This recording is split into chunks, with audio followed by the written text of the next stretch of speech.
यह कहानी तब की है जब एक आदमी अपना पर्स भूलकर अचानक अपने घर लौटता है। जैसे ही दरवाजा खोलता है, सामने का नजारा उसकी जिंदगी बदल देता है। उसकी पत्नी रसोई की स्लैब पर किसी जान पहचान वाले के साथ बेहद करीब होती है। वो फौरन गुस्से में फट पड़ता है, कमाल है तुम भी, और उस आदमी पर झपट पड़ता है। रुकिए, नहीं, ये सही तरीका नहीं है, अब जरा पलट कर देखें। वो आदमी अचानक घर आता है, दरवाजा खोलता है और वही दृश्य दोबारा। पत्नी उसी स्लैब पर उसी शख्स के साथ। इस बार उसका दिल टूट जाता है, वो बिखर जाता है। मैं कभी काफी नहीं था, हमेशा से ही नहीं। अब समझ आता है वो क्यों उसके साथ है। उसके पास पैसा है, दिमाग है, शक्ल है, और मेरे पास कुछ नहीं। नहीं, ये भी सही तरीका नहीं है। जब जिंदगी कुछ ऐसा दिखा दे जो आपको पसंद नहीं, तो आपके पास 3 रास्ते होते हैं। पहला, हकीकत से लड़ो, आपा खो दो, पागल हो जाओ, गुस्से में सब कुछ तोड़ दो, बहुत ही गलत रास्ता। दूसरा, भीतर से टूट जाओ, अपने ही ख्यालों में डूबते चले जाओ, ये भी ठीक नहीं। और तीसरा रास्ता, एक आदमी पर्स भूलकर लौटता है। वैसे ये वाकई हुआ था, सीसीटीवी में रिकॉर्ड भी हुआ, बाद में वायरल हो गया। वो अंदर आता है, देखता है वही नजारा, पत्नी किसी और के साथ, पर वो अपना आपा नहीं खोता, न ही अपनी इज्जत। धीरे धीरे उनके पास चलता है। पत्नी उसे देखकर पीछे हटती है, घबरा जाती है। वो शख्स भी सहम जाता है। वो दोनों को एक एक बार देखता है, पहले पत्नी को,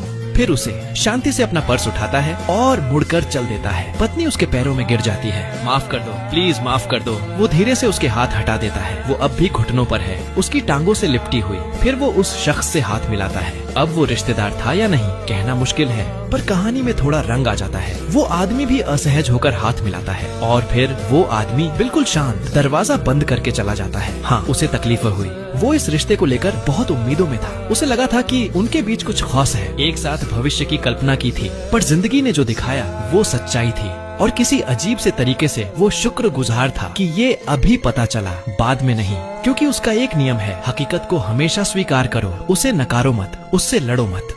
अब इस ग्राफ पर नजर डालें। मेरे जीवन में बदलाव का मोड़ 33 वर्ष की उम्र में आया। जब मैंने अपनी आदतों पर ध्यान केंद्रित करना शुरू किया तो सब कुछ बेहतर होने लगा। ये बदलाव एटॉमिक हैबिट्स पढ़ने के बाद आया, और मुझे ये खलता है कि मैंने इसे पहले नहीं पढ़ा। जिन लोगों ने इसे 30 साल की उम्र से पहले पढ़ लिया, उन्हें एक बड़ा फायदा होता है। मेरे प्रोफाइल के पहले वीडियो में मैं आपको इसे मुफ्त में डाउनलोड करने का तरीका दिखाऊंगा।